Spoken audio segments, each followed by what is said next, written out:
பங்குனி மாதம் அமாவாசை பூஜை, சிறப்பு பூஜை. இந்த வத்தலை பூரா அதை வந்து போட போகிறாங்க. வட்ட சொல்கிற மாதிரி தான் பல 100 மக்கள் இருக்குன்னு, பல 1000 மக்கள் இருக்குன்னு, நாங்களே பல 100 பல கோடி இந்த வேள்வி நடத்துகிறோம். இது இப்போ இந்த குண்டத்துக்குள்ளே சொன்னால் நம்ப மாட்டேங்க. இதுக்குள்ளே அண்ணாமலையாருடைய அருளாசி நிறைஞ்சு இருக்கு. இந்த வத்தலை பூரா அவர் தான் சாப்பிட போகிறாரு.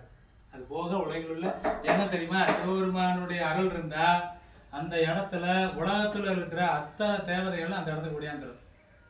நம்மளா கட்டுற கோயிலோட சுவாமியா கட்டுற கோயிலுக்கு பலன் கூட. அப்படி கோயில் இது. நம்மெல்லாம் கட்டலை. அவர் வந்து அவருக்கு கோயில் கட்டிக்கிட்டு இருக்காரு. எதுக்கு? தென் பகுதியில் ஒரு நல்ல வரம் கொடுக்குற தலமாக இருக்கணுன்றதுக்காக நிறைய மக்கள் ஒரே இடத்துல கும்பிட்டா சிரமமாக இருக்குது. பல இடங்களில் கோயில் கட்டின மாதிரி இந்த கிராமத்தை தேர்ந்தெடுத்து இந்த கிராமத்தில் விருதுநகர் மாவட்டம் சிவகாசி மேற்க லட்சுமியாபுரத்தில் இந்த கிராமம் இருக்குது. இந்த கிராமத்தில் சிவபெருமான் வந்து சுயம்பா தோன்றி 20 வருஷமாக அந்த கோயிலை கட்டிகிட்டு இருக்கோம். பெரிய லெவலில் யாரும் உதவி கிடையாது. நாங்களாம் போய் இப்படி யாகம் வளர்த்து இந்த வேலை செய்கிறோம். கைங்கரியம் பண்ண கொடுத்து வச்சுருக்கவங்க மட்டும் அதுக்குள்ளே வராங்க. இந்த ஹோமம் வந்து பல நன்மைகளை தரும். என்ன சிறு தெய்வம் மாதிரி குறி ஆக்கிற மாதிரி வந்துடுவாங்க போவாங்க அப்படி இருக்கக்கூடாது. சிவன் கோயிலுக்கு போகத்தான் கர்ம வினைகள் போகும். சிவனை பார்க்க நம்மளுடைய அழுக்குன்றது கர்ம வினை, அது போகும். நம்ம 2 நாள் போயிட்டு போகலன்னா அந்த அழுக்கு அப்படியே படிச்சுக்கிறோம். சிவன் கோயில் மட்டும் போனால் என்ன கிடைக்கும்? பொண்ணும் பொருளும் கிடைக்காது. புத்தி ஞானத்தை கொடுத்து ஊழ் வினையை போக்கி, நம்மளுடைய ஊழ் வினைன்றது கர்ம வினை, பாவம் செய்கிறது. நம்ம முன்னோர்களும் செய்கிற கர்ம வினை போய் ஒரு புனிதமான அருளை வந்து பெற்றுக் கொடுக்கும். சிலர் பார்த்தீங்கன்னா பெரிய கோடீஸ்வரனாக இருப்பான், தலைமுறையாக அழிஞ்சு போயிடும். அது வந்து என்னன்னா பிரம்மஹத்தி தோஷம், குலப்பள்ளி செஞ்ச மாதிரி. அப்பேற்பட்ட தோஷங்களை கூட இந்த சிவ வழிபாடு செஞ்சா எளிமையான ஒரு பரிகாரம் தான் இந்த சிவ வழிபாடு. சிவன் கோயிலுக்கு போனாலே அது ஓடி போய் கர்ம வினைகள்லாம். அது போக குலசாமியினுடைய நல்ல அனுகிரகம்லாம் கிடைக்கும். பாருங்க, மாயம் இல்லை, மந்திரம் இல்லை, சும்மா சிம்பிளாக தான் செய்யலாம். அந்த வத்தெல்லாம் நாங்கள் தான் போட போகிறோம். அதனால ஒரு நெருடல் கூட இருக்காது. அப்பேற்பட்ட இந்த கடவுளுடைய அனுகிரகம் பெறுவதற்கு சிவகாசியிலேருந்து ஒரு 3 கிலோமீட்டருக்குள்ளே தான் இருக்குது சுற்று வட்டாரத்தில். அருமையாக எல்லாரும் பயன்படலாம். காசு பணத்துக்கு முக்கியத்துவம் இல்லை, மனசுக்கு மட்டும்தான் முக்கியத்துவம். நான் பணம் கொடுத்துருக்கேன், என்னைய வச்சுட்டேன், கம்மிட்டு இருக்கேன், என்னைய வச்சுட்டேன் பூஜை பண்ணேன், நான் தான் பின்னா போங்கான்ருப்பான். மனசுக்கு மட்டும்தான். இங்கே மனசை ஒன்றி இறைவனை பிரார்த்தனை பண்ணா இங்கே வந்து முதல் உரிமை கொடுப்போம். சாமி என்னுடைய கைங்களை என்ன இந்தாங்க சாமி செய்யுங்க, 10 பேர் நல்லா இருக்கட்டும், அப்படி வரவங்களுக்கு தான் விரும்புவேன். நான் கொடுக்குறேன், என்னை முன்ன வச்சு மாலை போட்டு செய்யுங்கன்னா செய்ய மாட்டேன். எளிமையான பரிகாரம். ஏழைக்கு என்ன மரியாதையோ அதுதான் பெரிய பணக்காரனாக இருந்தாலும். ஏற்றத்தாழ்வு இல்லாமல் சிவபெருமான் எப்படி இருப்பார், எல்லாரும் ஒன்று போல பார்ப்பாரு. அது மாதிரி தான் இந்த கோயிலில் பணக்காரன் ஏழைன்னு பார்க்காம எல்லாருக்கும் சமமாக வந்து ஒதுக்கியிருக்கோம். ஒரு பெரிய அதிசயம் என்னன்னு கேட்டிங்கன்னா, எல்லா இடத்துலையும் ஒரு கருவறை தான் இருக்கும். இந்த கோயிலில் 2 கருவறை இருக்குது. இன்னொரு கருவறை உருவாக்க போகிறோம். இப்போ ஒரு கருவறை இருக்குது, அது சுயம்பா இருக்குது. இன்னொன்று மக்கள் வழிபாடுக்காகவும். இந்த இப்போ சுயம்பா இருக்கிறது உட்காந்திங்கன்னா சுவாமி கூட பேசிக்கலாம். நிறைய குழப்பவாதி வந்து வெளியில் நாயாக குழச்சிட்டு போகிறாங்க. அந்த ரூமில் போய் உட்காந்து இப்படி கண்ணை இப்படி பார்த்தே அப்படி வந்துடும். கண்ணை மூடி ஒரு 5 நிமிஷம் தியானம் பண்ணினா இறைவன் யாரு நீ யாருன்னு உணரும் போது உலகத்துல இந்த கடவுளை உணர்றது பெரிய பாக்கியம். கடவுள் உயிரோட இருக்காரு, நம்மளை உணர முடியும்ன்றதுக்கு இந்த கோயில் ஒரு வழிகாட்டியா இருக்கும்.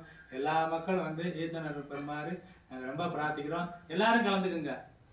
எல்லாரும் நல்லா இருக்கணும், நாங்களும் நல்லா இருக்கணும். நாடு செழிக்க, நாட்டு மக்கள் நலமாக வாழ்ந்துட்டேன். இந்த ஹோமம் ஒவ்வொரு அமாவாசைக்கும் செய்கிறோம். இது போல் இடையில செய்வோம். யாராவது வந்து எங்களுக்காக, எங்கள் குடும்பத்துக்காக வறுமை பண்ணி இருக்குது, பிள்ளி சூனியா இருக்குது, எங்களுக்காக ஒரு பூஜை பண்ணி கொடுத்தோம்னா சாமிக்கு ஒரு சிறப்பு அபிஷேகம் பண்ணி இதை செஞ்சு பலன் தரலாம். பணம் கேட்க மாட்டோம், நீங்கள் கொடுக்குறத வச்சு நாங்கள் செஞ்சு தருவோம். அதனால் இப்படி ஒரு பூஜை பார்க்குறதுக்கு கொடுத்து வச்சுருக்கணும். இந்த வீடியோ ஒரு சின்ன பதிவாக எடுத்துறாங்க. இந்த பத்தல் போடும்போதும் இந்த வீடியோ போடுவாங்க, எடுத்து நல்லா பாருங்கள். இதுக்குள்ளே என்ன இருக்குன்னு நிறைய பேருக்கு வந்து இன்னும் புரியலை விட்டால் அடி விட்டுலாம். அடித்தாலும் நம்ம எடுத்து வரீங்க சொல்லாமல் சொல்கிறேன். யார் எப்படி நடக்கணுமோ அப்படி நடந்துக்குங்க. பணிவுடையான் உயர்வடைவான். பணிவு யாருக்கு? பரமனுடைய அந்த திருவருளுக்கு, பரமனுக்கு அடியில் இருக்கிற அடியாருக்கு. அவர் என்ன சொன்னார் ஆதி காலத்தில்? அடியாருக்கு அடியான் நான் அடி எடுத்து கொடுத்துருக்காரு. அதையால் அடியாரை மதித்தாலே இறைவனை வணங்குறியாக அர்த்தம். நிறைய பேர் அடியார்களே வந்து குத்தி பார்க்குறீங்க, அதெல்லாம் வந்து உங்களை காணாமல் போயிடுவீங்க. உங்களை காணாமல் போய்க்கிடும். அது தோஷமாகி நம்ம வம்சத்தை அழிச்சிடும். அதெல்லாம் இல்லாமல் ஈசனுடைய அடியார்கள் எங்கிருந்தாலும் சிறந்தாழ்த்தி வணங்கி ஆசீர்வாதம் வாங்க, அந்த குடும்பம் பால் பாலா பொங்கும். சிவனடியாருக்கு இந்த உலகத்துல யாருக்கும் இல்லாத ஒரு பெரிய மகத்துவம் என்னன்னா, சிவனடியார் வீட்டுக்குள்ள வந்தா வறண்ட பூமி கூட அப்படியே பூல்புலா பால்பாலா பொங்கி வளர்ந்துடும். அப்பேற்பட்ட அருளாளர்களை நிறைய பேர் வந்து பேச தெரியல, நான் சொல்றதை கேட்கல, அபராதம் சொல்றாரு, இப்படியெல்லாம் விண்ணப்பம் வைக்கிறீங்க. சிவனடியார் யார் பேச்சை கேட்பான்? சிவபெருமானே யார் பேச்சை கேட்க மாட்டார். அப்புறம் அவரை கும்பிட நாங்கள் மட்டும் யார் பேச்சை கேட்போம்? கேட்க மாட்டோம். யார் பேச்சை கேட்குற அதிகாரம் எங்களுக்கு இல்லை. அப்படி கேட்டுட்டா நாங்கள் அவருக்கு பூஜை பண்ண முடியாத போயிடும், உங்களுக்கு அடிமை ஆயிடுவோம். அதனால சிவபெருமானை தவிர இந்த உலகத்தில் ஒரே பதில்னே சிவன் பேச்சை கேட்பான்னு கேட்போமே தவிர வேற எவன் பேச்சையும் கேட்க மாட்டான். நம்பிக்கை இருந்தால் கூட வா, வாழ்க்கையில் வளமும் நலமும் வாங்கி கொடுத்து உயர்ந்த இடத்துல கொண்டு போய் வைக்கிறோம். இல்லையா ஓடி போயிரு. சிவ வழிபாடுக்குள்ள குறுக்க நின்றுக்கிட்டு ஆளுகளை வந்து தொல்லை பண்ணிக்கிட்டு இருக்காங்க. ஓடி போயிரு. ஐயா இது பெரிய அதுடான்னு என்ன தெரியுமா? காற்று, நீர், நெருப்பு, பூமி, ஆகாயம், இது 5 சிவனுக்குள்ள அடக்கம். அந்த 5 பஞ்சபூதத்துக்குள்ளதான் அந்த மனுஷனே அடக்கம். அப்பேற்பட்ட இறைவனை புரியுது. அப்பேற்பட்ட இறைவனுடைய அருளாளர்களையோ இறைவனையோ அடிமையாக்கணுன்றதை விட்டுருங்க. அவர் வந்தா நம்ம நல்லா இருப்போம். நீங்க எல்லாரும் இருந்தீங்கன்னா இப்ப பாருங்க, அந்த ஒரு பாட்டுதே ஒரு சிம்பிளான பூஜை தான். இந்த சிம்பிளான பூஜையில அவ்வளவு அருமையான விஷயத்த கடவுள் கொடுத்துருக்காரு. எனக்கு கொடுக்கலையா, உங்களுக்கு கொடுக்க சொல்லி கொடுத்துருக்காரு. அதனால நீங்க வாழத்தான் நான் கஷ்டப்படுறேன். நான் கஷ்டப்படலை.